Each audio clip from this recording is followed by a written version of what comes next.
Hey, what's up? This is an Apoplectic Shock here.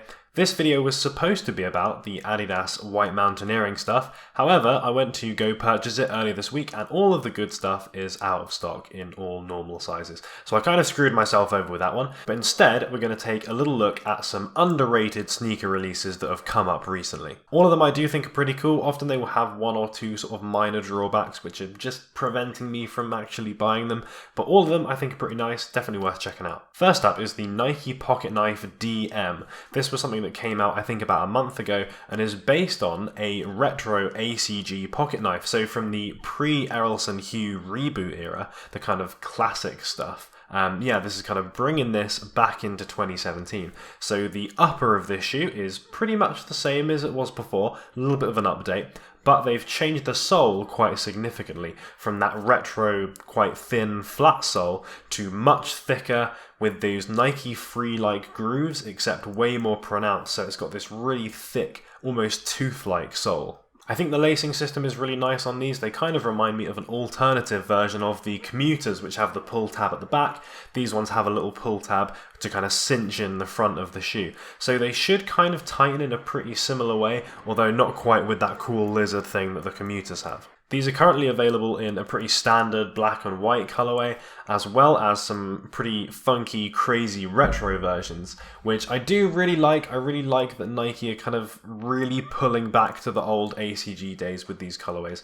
Although I just feel, for me personally, I just don't own anything that would go with those crazy colors at all. But I do like the fact that they're going for it, and I would really love to see some cool fits that use those really bold retro colors. Next up is the Adidas Swift Run Primeknit, or PK. So I feel like a shoe like this is just destined to be overshadowed by things like the NMD R1 Primeknit and the Ultra Boost Uncaged. I think it's too different to a regular trainer to really appeal to a mainstream sneakerhead crowd, especially when you've still got the NMD as prevalent as it is. I think most people are not really going to be attracted over from something like that. The NMD and the Ultra Boost Uncaged both have boost technology, whereas this doesn't. This is just a standard sole. So I think against the mainstream crowd, it was never really going to win. However, while it is very similar to the Uncaged Ultra Boost in terms of look, I do actually think it looks a lot nicer. There's just something about the Ultra Boost Uncaged that I don't like. I just feel like Adidas got that wrong,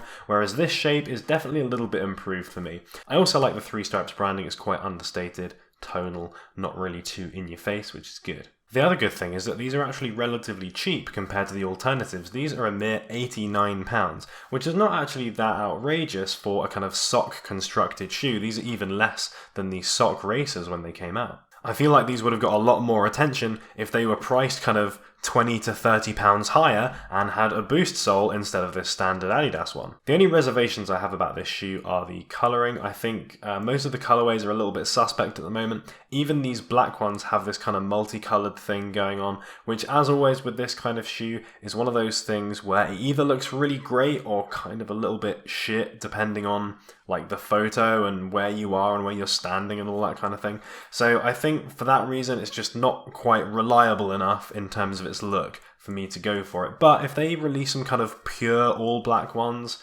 or a couple of other nice colorways, then it's something I could definitely be tempted by. On a similar vein to this, I also want to mention the NMD CS2 PK.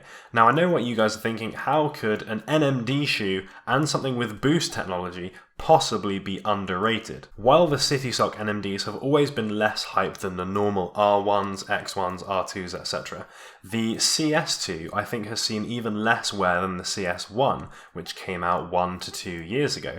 But in my eyes, the CS2 fixes everything that I didn't like about the CS1 and makes it a much superior shoe. It has a much nicer shape. I think the CS1 just kind of looks like a bit of a sack that you've got on your feet, whereas the CS2 has that nice little cut down one side, so it's got a little bit more of that kind of triangle along the foot opening section, which I think is much nicer. It's also a little bit lower as well, so they're much easier to wear as a normal shoe. The CS1s just went up that little bit too high, so they look kind of like boots, and they're a little bit awkward. It's possible that the CS2 is just a victim of boost sole and NMD fatigue, those technologies and those models have been around for quite a few years now, and the market is pretty saturated. I feel like everyone that wants boost sole has probably got it already. So for me, I feel like if you forget about the hype surrounding the NMD and you forget about the hype surrounding boost technology and you just look at these shoes for what they are, I do think that they're a pretty nice looking shoe. So those are my top 3 of cool recent releases that might be a little bit underrated.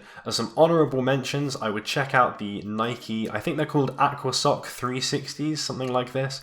They're kind of like sock racers, except like an amphibious version. So they're really cheap as well. They're like 50, 60 quid, something like that. And they're super low cut. The only problem is they do look very much like diving-y shoes. They look a bit odd, so I wouldn't necessarily recommend, just going out to the shops in them. But if you are in one of those situations where you think like, actually I might end up in the water at some point, if you're going for some kind of walk and you're crossing rivers, all that kind of thing, then this kind of shoe could be perfect for that. And also, while we mention it, sock racers. Although I covered these in a video a couple of months back now, evidently they are just not really very hyped because they are now available at kind of a fairly chunky discount. I think I've seen these for kind of 60 quid or so, whereas I originally bought these for 105. So really, really cheap compared to what they were when they came out. So evidently just no one's really bought them.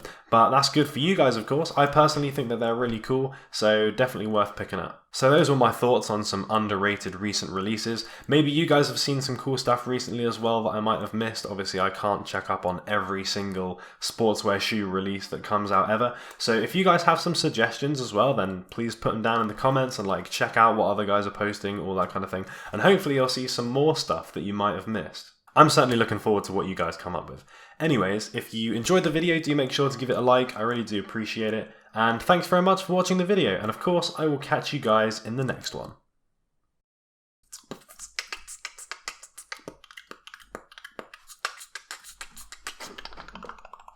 There were some great comments from the last video talking about that difference between performance and style in techwear, which I think is a really important discussion to have. So shout out to Gustavo Costa, who wrote a couple of paragraphs about his thoughts on that, which I thought was really interesting. It was a good read, so thanks for that. And also shout out to Honor Matters.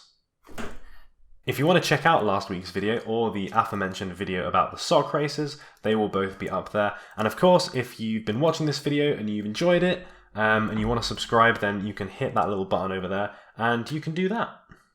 Peace.